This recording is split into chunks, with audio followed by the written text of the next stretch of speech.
and welcome to Blue News. I'm your host, Ade Richardson. I'm so excited to have you here with us today. Today, I had the great pleasure and honor to sit down with no other than Chippy, the knower of things.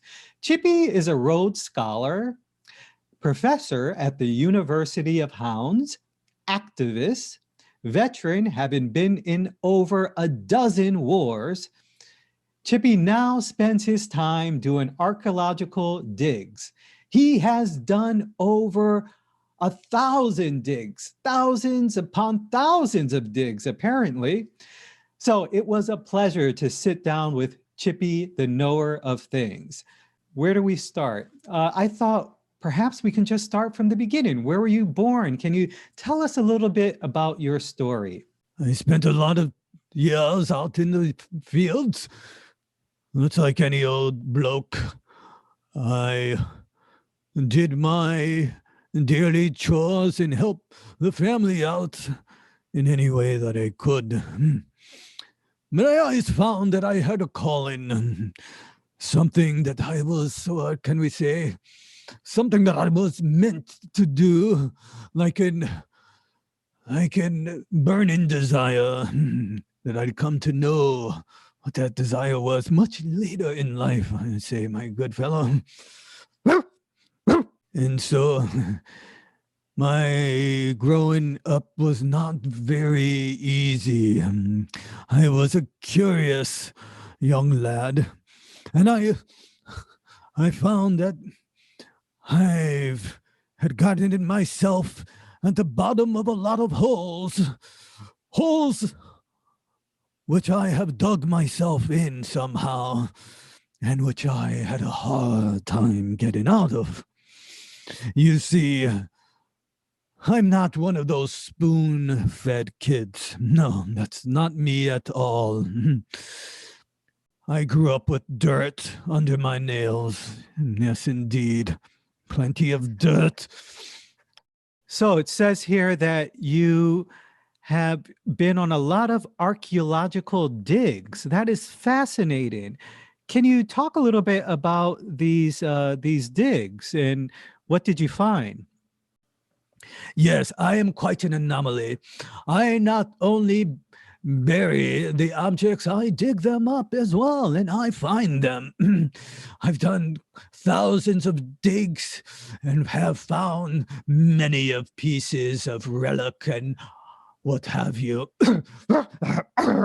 Now I'm going to bring up something that is of a somber mood, and that is your experience in war. Chippy, I know that you've been in over a dozen wars, and I know that must be extremely hard for you to talk about, but I'm sure our audience would love to hear. If you are willing to share about it, we are willing to hear about it. Yes. Thank you for being so understanding about that. The wars are not easy to talk about. The wars. I can remember one in particular, the Battle of the Squares. Did you say the Battle of the Squares?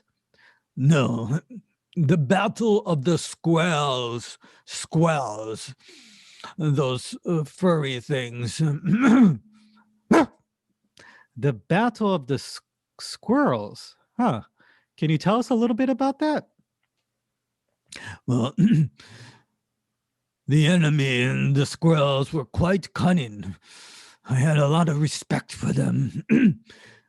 They were very good at their aerial assault. They played possum many times, hiding in the tree, and would also, they had a little bit of a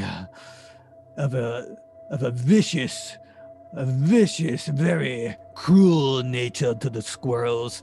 They would taunt us from the trees. It would become quite frustrating and almost unbearable. And they will hide in the trees, and they were very gifted, and we were able to jump from tree to tree. And so we've gotten into many a battle with them, and unfortunately we lost many of them.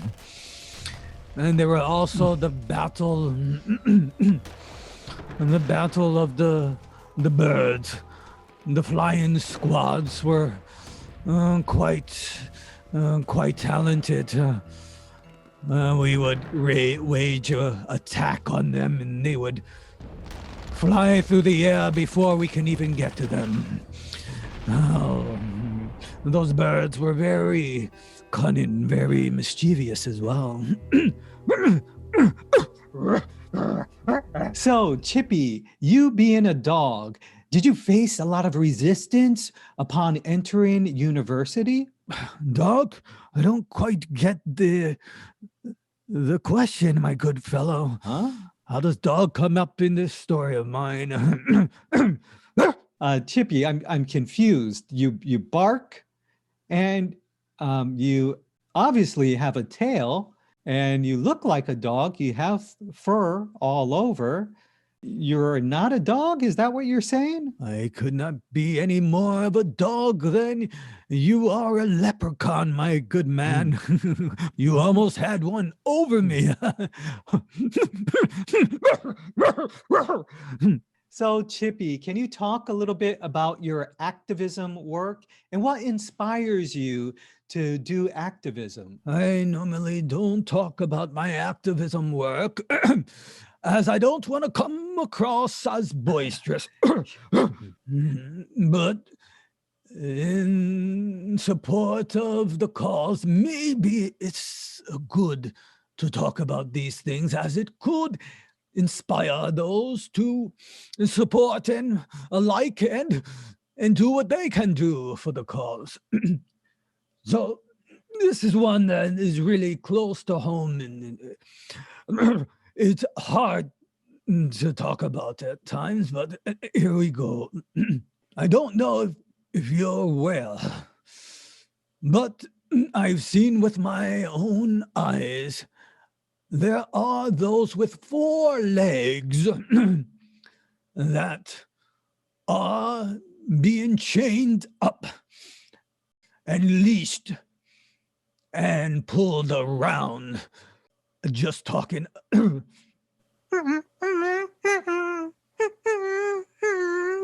Well, I'm sorry. That sounds like a really tough subject. You don't have to go into it. I'm sorry. It almost always comes when I see those poor fellows walking on 4 legs and having leash and being pulled around by people. So I find to unleash these 4-legged people. Just because they walk on 4 legs does not make them less people than I am. Oh, then you are. Now, Chippy, I ask all my guests this. Is there anything that we didn't talk about that you would have liked to talk about? If I could leave a few words for your audience, I would say, when you finish eating your food, do be certain not to wrap it in all sorts of evil plastics and foil and what have you, and just put the food out as it is. You can put it on the grass or somewhere out in the open and leave more bones. Bones are so important to the world. And that's what I'm inspired to say. And thank you, sir, for having me on your wonderful show today. It was quite an honor to be able to talk with you. Thank you so much for joining us today. Everyone, be well, and that's all I could think of.